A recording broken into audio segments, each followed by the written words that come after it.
Bonjour à toutes et tous, bienvenue aujourd'hui sur la chaîne Entre ciel, terre et mer. Alors cette vidéo, donc je la réalise en plein cœur de la nature. Je suis en fait devant les vestiges d'une maison qui s'appelle la maison des mariés. C'était une maison où ont habité les premiers mariés en 1900 de la ville de Pornichet. Donc j'ai trouvé cette image, cet endroit en fait symbolique par rapport à la thématique en fait de la Renaissance et surtout du fait de permettre et de laisser entrer dans sa vie. Donc cette vidéo fait suite à la vidéo que j'ai publiée il y a peu sur la thématique du laisser partir. Et donc dans la continuité un petit peu logique, on va maintenant laisser entrer. Alors tout de suite une et deux petites vigilances. Cette vidéo demande et puis s'adresse notamment à des personnes qui sont lucides par rapport à leur part de responsabilité dans ce qui leur arrive. Donc je ne parle pas de se maudire, je ne parle pas de se médire, ni de s'auto-flageller, mais d'être réaliste, responsable et de prendre vraiment sa part. Dans tout ce qui nous arrive. On a tous autour de nous des personnes qui ont des bénéfices secondaires à s'installer dans des situations et à accuser l'extérieur, les gens, les circonstances, soit de leur blocage ou soit de ce qu'ils sont. Donc il n'y a pas de jugement à apporter, mais en tout cas cette vidéo ne fera pas sens pour ces personnes-là, parce que là il y a vraiment la nécessité et la lucidité de vouloir vraiment se rencontrer et de permettre cette rencontre avec soi-même et cette compréhension de soi. Et de deux, cette vidéo s'adresse aussi à des personnes qui ont vécu relativement récemment ou qui sont en train de vivre des formes de deuil, donc qu'ils soient symboliques ou réels, qui bouleversent énormément leur structure, leur rapport au monde, leur rapport à eux. C'est-à-dire qu'il y a un avant, il y avait un avant, ou il y a encore un avant et un pendant, et il y a un après. Et on va dire que cet après leur permet de vraiment être beaucoup plus en accord avec eux, beaucoup plus en connaissance d'eux-mêmes et beaucoup plus épanouis malgré la difficulté de cette transition et du fait de le laisser partir.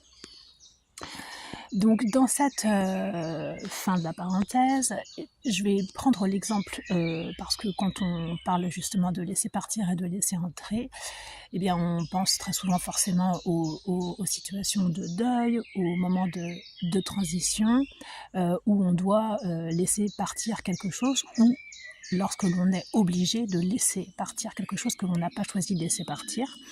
Donc je vais parler en fait d'un exemple que j'ai vécu récemment, une relation sentimentale, karmique. Donc étant pragmatique, j'ai mis beaucoup de temps à comprendre que cette relation justement était karmique. On était sur une relation qu'on peut apparenter à une relation de flamme jumelle. Donc je ferai, parce que je sais que cette thématique est décriée, je ne suis pas là pour polémiquer, mais je ferai une vidéo sur ma chaîne Patreon un peu plus en détail pour expliquer ce que j'ai vécu, justement expliquer le regard d'une pragmatique sur une histoire en fait qui n'a rien de très rationnel a priori, mais qui en fait est extrêmement symbolique, extrêmement puissante. Donc j'ai vécu cette relation-là pendant une dizaine d'années, donc avec un homme qui a été retiré de ma vie puisqu'il est décédé. Donc j'ai dû faire le deuil de cette relation, j'ai dû faire le deuil de mon idéalisation peut-être, aussi d'une représentation que j'avais, puis j'ai aussi dû faire le deuil de mon ancienne définition, de l'ancienne personne que j'étais aussi, parce que cette relation m'a permis de comprendre et m'a permis de révolutionner au plus profond de moi-même mon rapport à moi, mon estime de moi, ma confiance en moi et mon rapport à la vie. C'est-à-dire que dans cette relation-là, qui m'a conduite, on va dire, un peu plus à ma véracité, puis à mon authenticité, j'étais très déconstruite, très déstructurée auparavant.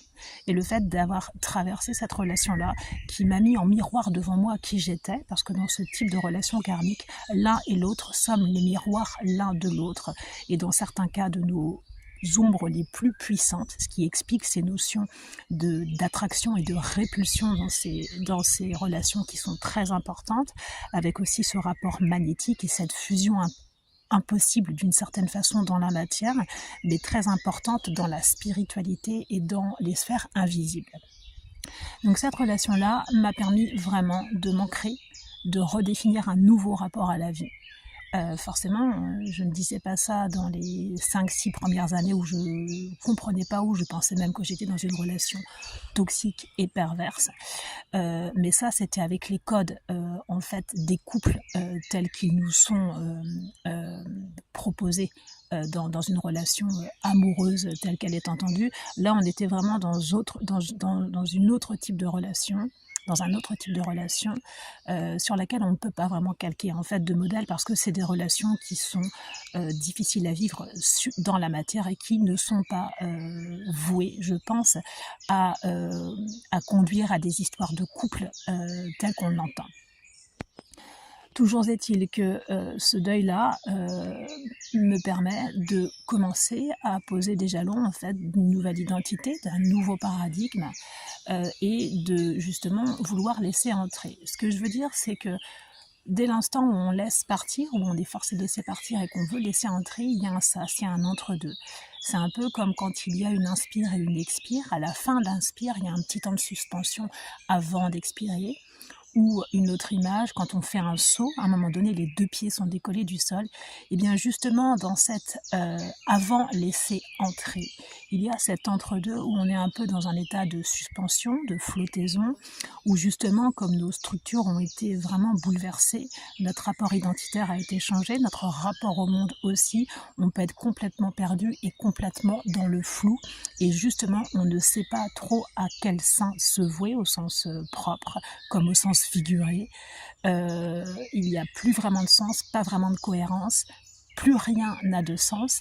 Ça peut même s'apparenter à une forme d'état dépressif qui est tout à fait normal, parce que quand vous avez vécu 30 ou 35 ans avec une définition, il y a un rapport au monde complètement à l'opposé de qui vous étiez vraiment, il y a un temps d'adaptation.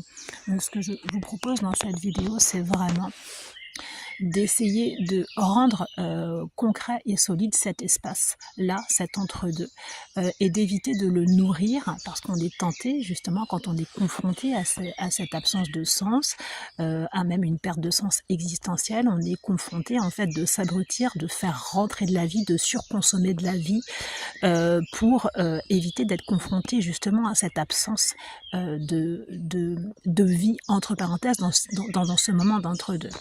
Donc là, l'invitation du jour est vraiment de laisser être cet entre-deux, cet état cotonneux, cet état nuageux, et de vraiment, pour cela, faire un petit peu comme ce que je suis en train de faire aujourd'hui, vous relier, vous connecter à la nature, faire en sorte que cet espace, ce vide, soit rempli vraiment par les choses les plus élémentaires, les plus simples et les plus naturelles, pour devenir consistante. Alors, je ne sais pas si cette vidéo va parler à tout le monde, mais c'est vraiment l'invitation du jour, là, de vraiment se poser justement les 2 pieds dans la nature, de vraiment vous rattacher et vous relier au sol, un sol naturel.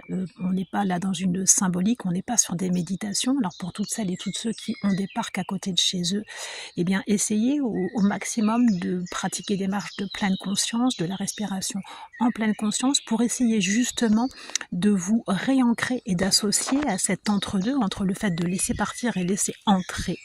Essayer d'associer en fait des choses concrètes, du solide, d'une certaine façon, en lien avec la nature.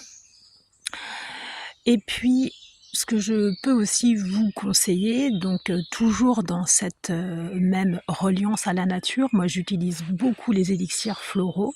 Alors je précise, les élixirs floraux, la gémothérapie, toutes ces thérapies naturelles sont à utiliser comme copain, comme copine, comme accompagnateur, comme éducateur, comme accompagnatrice, mais elles ne pourront vous aider que si vous avez décidé, vous, de faire le travail travail. Donc, c'est-à-dire qu'elles vont venir supporter, mais par contre, elles ne vont pas, si vous n'avez pas envie de faire le deuil, ce ne sont pas des plantes qui vont faire les choses à votre place. Elles vont venir vraiment soutenir une décision qui a été prise en interne. Et je vous assure que ça fonctionne vraiment bien.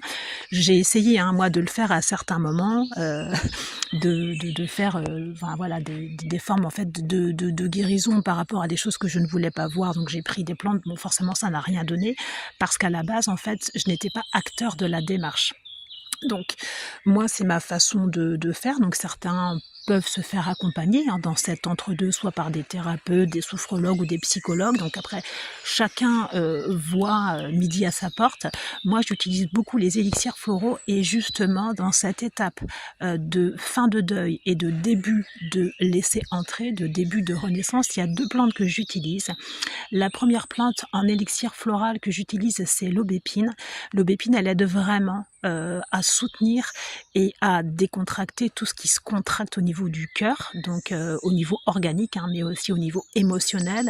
Elle aide vraiment à détendre et à fluidifier les notions de chagrin, de tristesse et de deuil et de contraction en fait, tout ce qu'on peut ressentir au niveau intercostal quand on vit ces moments de deuil, de chagrin, où le cœur au sens propre comme au sens figuré est vraiment brisé d'une certaine façon.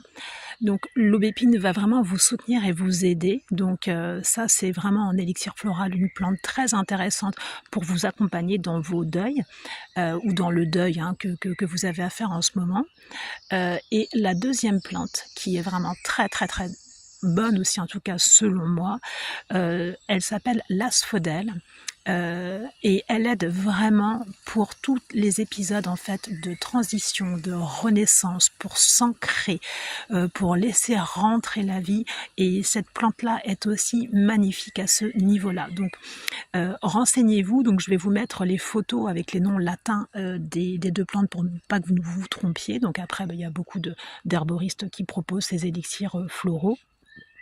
Et vraiment, je vous invite à vraiment être accompagné des plantes de la nature pour remplir cet entre-deux entre la fin d'un deuil et le début d'une volonté de renaissance, de laisser entrer ou de laisser s'épanouir la nouvelle version de vous-même, peut-être la nouvelle relation que vous avez en lien avec, par exemple, je sais pas, le monde professionnel, la nouvelle relation comme ce que je viens de vous expliquer, et la nouvelle conception que vous aviez en lien avec le domaine sentimental.